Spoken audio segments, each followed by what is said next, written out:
Should I save or pay off debt first? That is a question many of us have. You know, I personally had it when it was my turn to pay off over $80,000 in debt. And if you've been wondering which one makes most sense for you, then you have landed on the right video, because I'm going to highlight 3 things that you should consider that will help you determine which one should be priority, or if you can do both, okay? So if you are new here, hey girl, hey, or hey boy, hey, because there are some guys that watch my channel. My name is Jocelyn, and I am the founder of Maximize Money, where I teach corporate women how to create their dream lives with the 9-to-5 income that they already earn. And so, again, on this video, we're going to talk about, should you save, should I save or pay off debt first? You know, which one is better? And I'm going to highlight 3 things that you should consider to determine if you can do one or the other, or if you can do both at the same time. So let's just get into it. The number one thing I want you to consider if you are wondering, should I save or pay off debt first, is to determine, number one, do you have an emergency savings account? Do you have money set aside in case life flies? Do you have money, even if it's just a month? Do you have a month's worth of savings to cover yourself if you were to get laid off from your job, or if you were to quit your job, or if you were to get into a car accident, or if your car will break down? Like, do you have money for that? Most people say you should have 3 to 6 months. I recommend that. Ultimately, I'm trying to inch closer to a year when it comes to my savings, because I don't know if y'all on LinkedIn, but people are losing their jobs like crazy, okay? These companies be firing, they be laying off, all the things. And so my personal recommendation, if you don't have a savings, or if you do, is to aim to get to at least 3 months of your living expenses. If you don't have that, then I don't know if it makes sense to prioritize paying off debt, especially if you are responsible for yourself. You don't live at home. You don't live with someone else who's sharing the load, with you. So if you don't have a savings to cover your livelihood for 2 months, 3 months preferably, then I think you should prioritize the saving. But that's just my recommendation. You have to do what's best for you. But if you are responsible for your life and you don't have any money in case life starts to life, then that means you might be without a car. That means you might be without food. That means, it just can become so overwhelming. And so, for me, I think the priority would be to ensure that you have enough saved. And once you do, then it's okay, now I can focus on paying off this debt. So that's one thing I will consider. The number 2 thing around should I save or pay off debt that you should consider is your job security. How risky is your job? Do you work in the public sector? Do you work for a federal agency? Do you work in the government? Are you a teacher? It's rare for public sector, and those are all public sector jobs, like teachers, nonprofits, government, related work. There's a lot of security in those jobs. Police officers, all the things, anything that you see in a public space. It could be a county worker, state worker, federal worker for the United States government, baby. It's rare for them to have unsure job security. However, a lot of us work in the private sector, which will be these corporations, the Googles, the Facebooks, even smaller businesses, especially in the tech industry. The tech industry is wild right now. People are losing their jobs. It's a risk. It's a blessing to log into your computer every day and it still work, okay? So, if you work in a risky job, if there's a lot of layoffs happening, then I feel again, if I don't have those 2 to 3 months already saved, I will probably prioritize that, because you don't want to be SOL if you were to lose your job. You want to make sure that you can cover yourself and cover your expenses and not be homeless. I don't want nobody to be homeless, baby. So think about the security of your job. If you work in the federal, or if you work in a public sector style job, a firefighter, police officer, again, work for the federal government, you work for the county that you live in, a teacher, those are more secure versus private sector people, which are, again, the people that work in private owned companies. If you are seeing a lot of activity and it's not positive happening in your company, then you want to make sure you're prepared. So that's point 2, but if you are in a comfortable space and you aren't concerned about job security, then baby, prioritize the debt. That's your decision. Point 3 around should I save or pay off debt first? From a priority perspective, the third thing to consider is, where do you live? Do you live in a high cost of living area like a New York, a DC, a San Francisco, a LA, you know, where like you ain't got the, you know, it's hard, you know, where you live matters, because a lot of your money might be going to your living expenses. So does that mean you have to go get a roommate? Does that mean you need to go move back home to go pay off debt? I talked a lot about that in my former video where I talked about how I paid off over $80,000 in student loan debts, and credit card and freaking car loan, but the majority of it was student loans. So I'll pop that video on the screen. Go ahead and watch that. I posted that last week. But yeah, I was living in a high cost of living area and it just didn't make sense. I was already living with a roommate. So I just swapped that person out and just went back home to live with my family, you know, because I couldn't afford to pay off the debt and save and try to live my life the way that I was living it. So if you don't have that resource, maybe consider getting a roommate, maybe consider moving with a cousin, a sibling temporarily, because you're going to be so uncomfortable that you're going to push yourself to get your affairs in order. Hopefully. Some people just move back home and they get comfortable. I don't want that for you. I want you to keep the goal. And I think for me, like, I had gotten so used to living on my own that living back home was just like, ugh, I like it, but it's like, nah, I'm ready to walk around naked. I'm ready to not have to answer to nobody, wondering where I'm at. Can you bring home some this? I'm gonna, no, I don't want to do none of that. Stop on your own. I gotta go to work like you. So yeah, where you live matters, and it may require you to reduce your cost of living area. That doesn't mean you have to leave the area that you're in if it's high cost of living, but like think about another, you know, living situation that you can commit to for a year or two. So just to see where you land. For me, like, I didn't know that I was gonna be able to pay off all of my debt early. Like, I gave myself 2 years. It happened in 18 months. God is good. You know, was it 18? 18 months. God is good. But I was working like a dog. I had 3 jobs at one point, and I don't recommend that. You know, there's other changes that I could have made that I just wasn't aware of that I highlighted on that video. So go ahead and watch it. So that was point 3. I'm sorry, there's probably 5. Sorry, I gave y'all 3 in the beginning. There's actually 5. So should I pay off debt? You know, should I save or pay off debt first? The 4th thing you should consider is what are your immediate goals? You know, what you plan to do makes a huge difference. And for me, like I highlighted on that former video, I had went through a very challenging home buying experience. And so I knew that I needed to decrease my debt and increase my savings, but I needed to get the debt out the way first, because me not touching it only allowed it to accumulate more over time. You know, I can only imagine if I had it now, I owed $80,000 on that alone. I probably would have been owing like $160 because I paid that off in 2018. You know, was it 2018? I'm sorry, I paid that off in 2019. And I can only imagine if I didn't pay it off, I probably would have owed well over $125,000 in debt, because interest is accruing. Even if you pay in the bare minimum, and that's something that a lot of people don't know, like your interest is accruing whether you pay it or not, you know? And so one thing that I like to do with my clients is I give them the hard numbers. Once they give me what the minimum is, what the interest rate is, and what the balance is, I break down how much they are paying in interest every single day. So the longer you hold on to this loan, the more they're getting in interest from you. They, meaning Sallie Mae, that's what they were called back then. I think they call it Navient now. Your Bank of America is where you may have a car note, you know.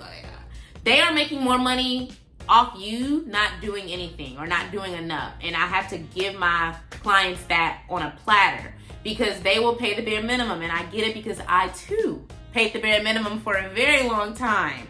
But again, those immediate goals of buying a house, starting investing, and ultimately making work optional, which is what I desire for myself and all of y'all who watching this. If you connected to them, if you're a part of the Maximize Money Gang, I want work to be optional for you, okay? That's not to say I want you to quit your job and start a business, but I want you to have the flexibility and the freedom and the finances, amen, to not work if you don't want to, okay? That's the goal that I have for all of y'all, whether you realize it or not. But it takes being consistent and detailed and strategic with how you manage your money. And that starts with how you manage the debt that you have. That can be credit card debt, car loans, student loans, all the things, you know? And so like thinking about your goals and making a plan to reach those goals is very important. Again, I told you guys, I wanted to live on my own. I wanted to buy a house. I was tired of renting. I felt like as a 30-something, I was pushing 30 when I got serious about paying off my debt. And I was like, I don't want to be 40 with a roommate. And no shade if you are 40 with a roommate, okay? But I just knew that that's not what I wanted for me.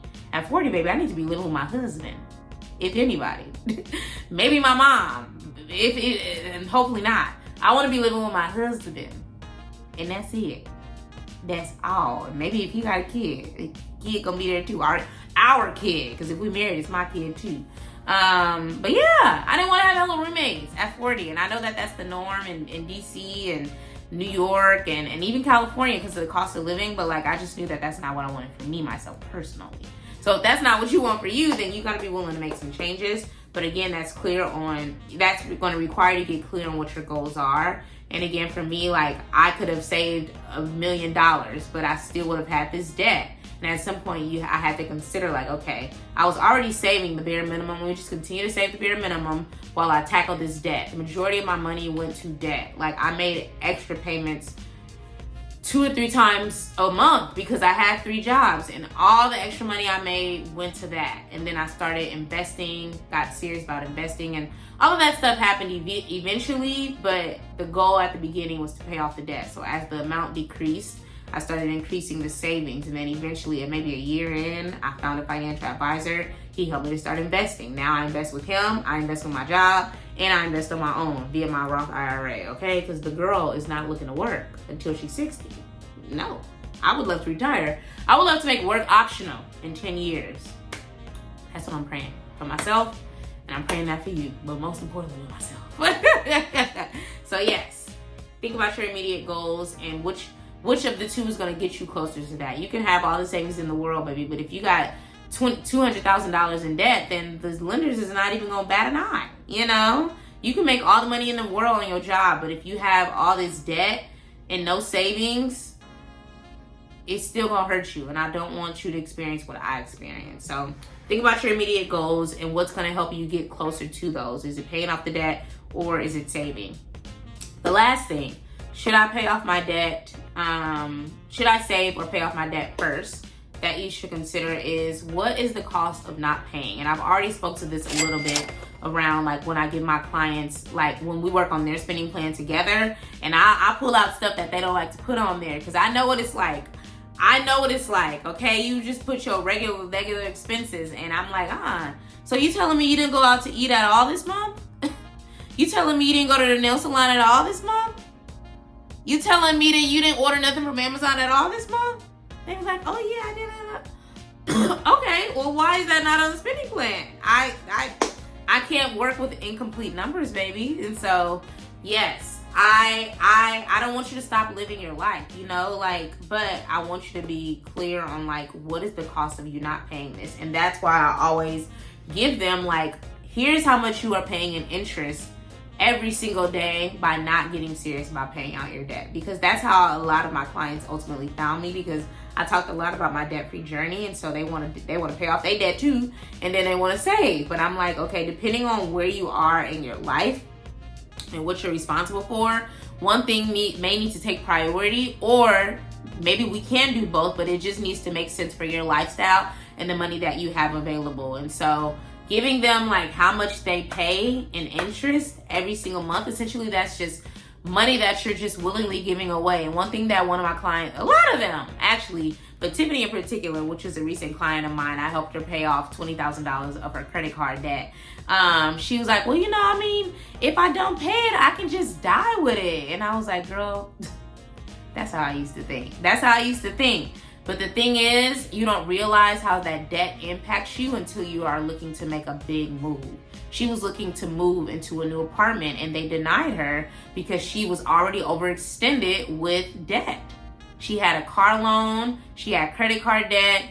The least amount of debt she had actually was a medical bill. She had went to school for free in state, but she had a small medical bill that she kept putting off. And, like, she was living in a comfortable apartment, but now she had got this new job. She, you know, was just leveling up. And the next step was to get her a nice little place downtown. But lo and behold, they denied her because she was already what's the word I'm looking for? Over committed from a debt perspective. And so we got crystal clear on tackling her credit card debt first, because the medical debt, they were willing to work with her. Like, the minimum payments were okay for that season of her life. And we wanted to tackle that high interest debt first, which was her credit card debt. And so it just really depends on like what that cost was of not paying, and the cost was too high. She wasn't happy with the number that she saw. And so we made a plan. We worked the plan. She was very difficult in the beginning, but to see her living the way that she lives now, I'm so proud of her. And again, I'm gonna have this resource for you as well. Like, I am gonna revamp my one-on-one coaching, where I do help women pay off their debt, increase their savings, get started with their investing, all the things on top of all the travel stuff that comes later. But to start, it's like, okay, we need to get our affairs in order so that we can get to that dream life, whether that's buying a new house, moving into that dream apartment, buying that dream car, taking that dream trip. But there's levels to this, you know, and usually it starts with paying off their debt and increasing their savings. And so until that's available, which should be launching next year, or relaunching next year, I do offer my free spending plan template, which is linked in the description. It is free to download, y'all. It's for my corporate girlies, my corporate baddies who want to learn how to better manage the money that they have from their jobs. Because that's a huge step as well. So that's free to download. And what I'm going to be rolling out is like live spending plan reviews. And so you'll be able to access a link once you download it to submit your spending plan, you know, anonymously. And I will review it on YouTube, like live. Like, I'll go line by line on like what I recommend you do. Like, I'll just tear the numbers apart, you know. And I have benefited from that from my lender at the time. I've benefited from that from my now financial advisor that I've had for the last couple of years. They have all forced me to sit and look at my numbers and make me account for the stuff that never made it to the spending plan, baby, because they was like, okay, you are a black woman. You are a black woman, early 30s. You telling me you ain't went to brunch or nothing with your friends? Like, and I never made that stuff, never made it to the spending plan. And so for me, when I made the spending plan, I'm like, there's a section for like enjoyment, like fun, okay? Because who wants to just pay bills the whole time and not enjoy their lives? Like, all of my girls, I tell them put every single expense on there. Every single expense, because if you don't give that to me, I can't tell you what to do. Like, we're basing your income versus incomplete expenses that you have. I'm not telling you to stop doing these things, but if I see that they're $500 when you could have used that $400 of that to pay off your debt, then we're going to talk through that. So again, that's what I'll do on my live spending plan reviews. And then again, I will open up my one-on-one coaching in January and close it in February, okay? Because I only have capacity to serve so many women at once. And it'll be one-on-one. And then after that, you would join the actual like community of women that have been through the one-on-one coaching. And then that's when we talk about the fun stuff. We talk about traveling on a budget. We talk about buying our homes. We talk about truly making work optional and getting these additional streams, because we've gotten the biggest issue, which is this debt, out of our way. And so join the gang, baby. Join the Money Girl Collective. But again, it's not open yet. It'll be open in January. So in the meantime, if you want me to review your spending plan template, it is free to download and it's a free review. That link will be in the email that I send you attached to the spending plan. And again, I'll be doing these live on YouTube, baby, and they'll be anonymous. So don't feel no kind of way. If it's you, you can let me know. If it's not you, that's fine. I'll use an alias anyway. So thank you so much for watching. Please like, comment, subscribe. Let me know what you have decided is best for you. Are you going to be paying off debt first, or are you going to be saving first? Or are you in a good place financially and you're going to do a combination of both? Let me know what that combination is going to be from a percentage perspective, because I'm here to support you and I want to engage with you guys and encourage you on this journey, because it's possible. You have to believe that it's possible for you. I believe that it's possible, and I hope that you do as well, so that we can get to living our best lives, baby. Our best lives with the money that we already have, okay? So thank you so much for watching. Please like, comment, and subscribe, y'all. I'm trying to monetize by the end of the year. I'm this close to 1K, and I'm halfway to my watch time hours goal. So watch this video. Watch the last one that I posted about how I became debt-free in 2 years. Watch all the videos, baby. Help me get to my monetization. This is free. I'm not asking y'all to pay nothing. okay? Until you become a client, then you gotta pay. But this is free. I'm giving y'all free game. The least you can do is engage with me, baby. Share with a friend, comment, like, subscribe. Do all the things. Help a girl out, okay? I'm begging at this point. So thank you so much for watching, and I'll see you guys in the next video. Comment any questions you have, any other topics you'd like me to talk about, and I'm happy to do them if I hear it enough from other people. Or if other people like it, then I'll know that it's something I want to prioritize. All right, y'all. Thank you so much for watching. I'll see you in the next video.